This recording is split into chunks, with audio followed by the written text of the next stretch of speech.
Brought to you by Palvi Agrico. आता शेतीसाठी जे काही लागणार ते घरपोच मिळणार, तेही मोबाईलच्या एका क्लिकवर.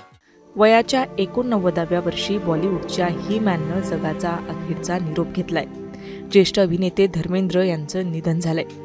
गेल्या काही दिवसांपासून त्यांच्यावर मुंबईतील ब्रीच कँडी रुग्णालयात उपचार सुरू होते.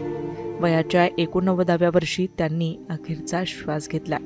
येत्या डिसेंबर महिन्यात ते आपला 90वा वाढदिवस साजरा करणार होते. मात्र गेल्या काही दिवसांपासून त्यांची प्रकृती खालावली होती. ते व्हेंटिलेटरवर असल्याची माहिती समोर आली होती. श्वसनाच्या त्रासामुळे धर्मेंद्र यांना रुग्णालयात दाखल करण्यात आलं होतं. परंतु आज 24 नोव्हेंबर रोजी त्यांचं निधन झालंय. तब्बल 6 दशक बॉलिवूड गाजवणाऱ्या अभिनेत्याच्या निधनानं संपूर्ण सिनेसृष्टीवर शोककळा पसरली आहे.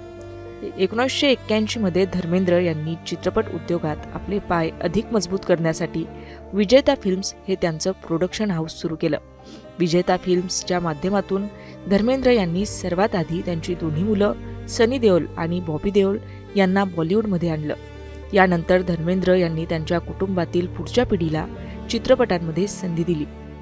त्यांचा नातू करण देओल याची प्रेक्षकांना ओळख करून दिली. आपल्या 6 दशकांच्या प्रदीर्घ कारकिर्दीत शोले, चुपके चुपके, सत्यकाम, सीता और गीता यासारख्या अनेक गाजलेल्या चित्रपटात त्यांनी काम केलं. जरी त्यांनी जगाला अखेरचा अलविदा म्हटलं असलं तरी सुद्धा ते आज, उद्या आणि कायम प्रेक्षकांच्या मनावर अधिराज्य गाजवतील.